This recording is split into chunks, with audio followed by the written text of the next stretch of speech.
One punch. Sean O'Malley puts down the long-reigning champion Aljamain Sterling down with a single punch early in the second round. Beautiful counter right hand on the back step, and it was like shades of Conor McGregor versus Jose Aldo, that picture-perfect back step counter left, but the stances were mirrored. Conor was southpaw, Jose Aldo was orthodox. In this one, Sean O'Malley was orthodox and Aljamain was southpaw, moving in for that left straight. O'Malley was probing with his lead hand, feeling out the range, and he was doing this a lot in the fight. Aljamain tried to step on the outside of O'Malley's lead foot to create an opening for a left straight down the center, while also deflecting that lead hand away, opening up that straight path for him to connect. And look at this punch. Look how close Aljo got to connecting on it. That is all credit to Sean O'Malley for evading it so slightly. Chito Vera earlier was showing impeccable defense against Pedro Munoz with movements to slightly evade punches. O'Malley got his head slightly away from the punch, millimeters away, which is beautiful. That is perfect. And threw down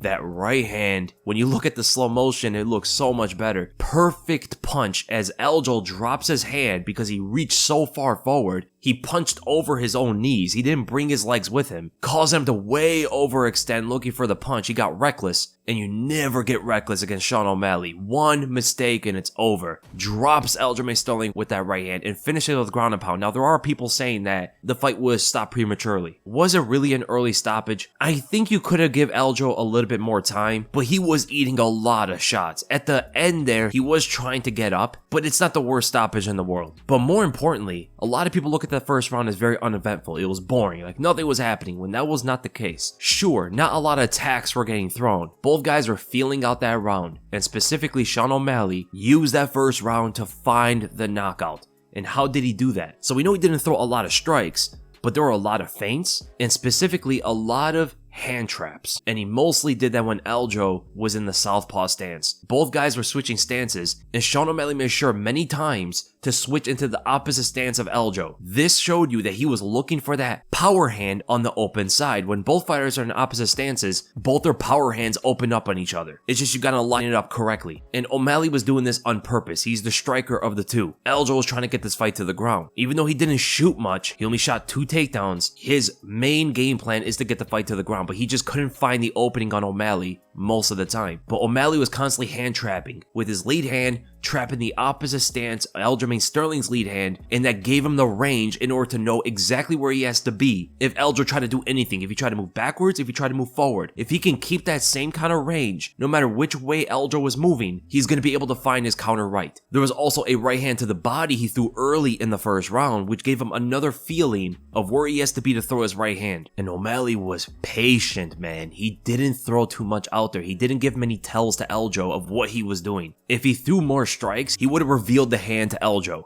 This is why he threw minimal strikes and waited for the perfect opening for the perfect punch. A lot of guys don't succeed in that kind of game plan, but O'Malley's so precise. He's one of the only guys that can do it. And that ultimately led up to the knockout sequence, but many other things happen here. When we talk about the takedowns of Aljamain Sterling, why didn't he shoot that much? He only shot twice, and he stayed on the feet a lot with O'Malley. Well, it's because he just couldn't find the correct opening. He tried to pressure.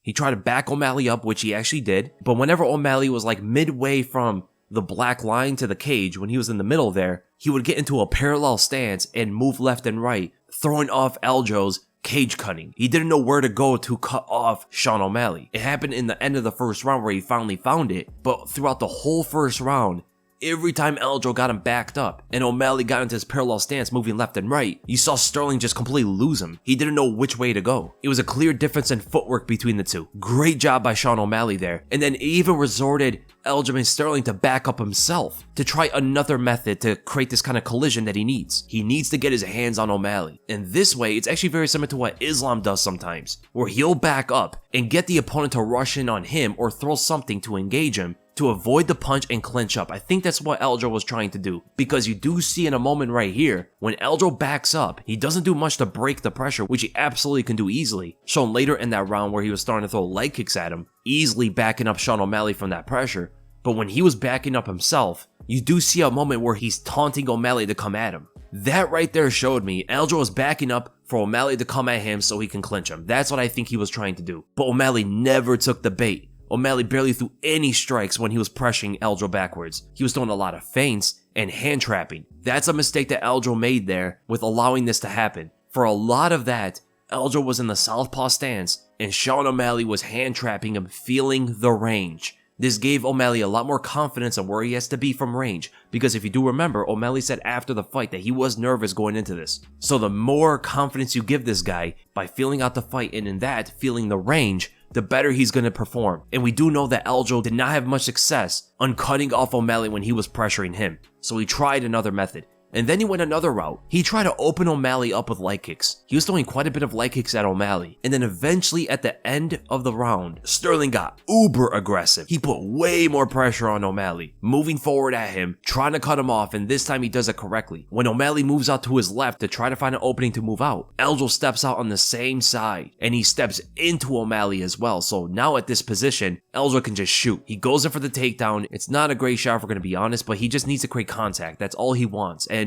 off of that, because he held onto the single leg and landed punches, he may have won that first round. Regardless, it doesn't matter because the fight ended in a knockout. But more importantly, what it shows you was Aljo was willing to be aggressive. He was willing to pressure now. He was being very careful of not exposing himself, but right away in the second round, he throws a body kick and keeps moving forward. He throws a right hook trying to back O'Malley up. He's feinting at him, showing him the left hand, moving forward at him to throw another body kick, constantly just backing O'Malley up. And when O'Malley slipped by throwing his own front kick to the body, which was very unfortunate, that's when Aljo shoots on him. But this is something we didn't expect. We did not expect O'Malley to defend the takedown because Aljo had the single leg. O'Malley was keeping control with the overhook on his right side. And what O'Malley does to get away is he lets go of the overhook and tries to turn Aljamain Sterling's head around. He grabs around his face and tries to pull it that direction because head position in these kind of clinches matters so much. It's so important for a fighter to hold the opponent in a position using their head as a point of contact because that's where they're going to lean their weight on, right? That's where a lot of their control is going to be placed upon. And if you take away the head position, it opens up escapes. By turning Aljamain Sterling's head like this, it's going to create an opening of an escape for O'Malley on his own left side, and he tries to take it. Aljo, though, holds on to that single leg, which is very hard to do these days because fighters can slip out of it pretty easily, and that's exactly what happens here. O'Malley pushes Aljo away, slipping out his leg, but he does eat some punches for the attempt. And that's ultimately the end of the breakdown, guys. Amazing performance by Sean O'Malley. I gotta feel for Aljamain Sterling, you know, he got booed immediately. Like, once he got into in the post-fight interview, the fans were booing him. That feels bad. I mean, yeah, he put on some really bad fights before, but the guy was a champion. He went out there and fought. He tried to win this, and just to get booed after a TKO loss. But then they turned around and cheered him. And O'Malley's calling out Chito. I don't think that's deserving, but I understand why he wants Chito. He lost to him. It's the only loss on his record. And Chito also won tonight, and I would think there's 3 fighters that are ahead of Chito right now for a title shot. Corey Sandhagen, who defeated Chito, Marab, who's the #1 contender beating everybody, and even an Aljamain rematch I think is more deserving than a Chito fight. But I'm not mad at Chito versus O'Malley, given the fact that Chito beat him and knocked him out in the first round. And that should also be a magnificent fight because Sterling doesn't have the kind of striking defense that Chito does. Chito is probably the best defensive fighter in the bantamweight division, and he's one of the most powerful to go with it, which is a crazy combination. Both guys are not going to take the fight to the ground. It's mostly going to be a striking match, and it's really hard to choose who's going to win it. I'm pretty sure O'Malley's going to go into the fight as a favorite, but I wouldn't be shocked at all if Chito beats him again. But I can't wait to see it. So I hope you guys enjoyed the breakdown, and if you did, make sure to give this a thumbs up. Enjoy my content, make sure to subscribe, and I'll see you guys in the next video.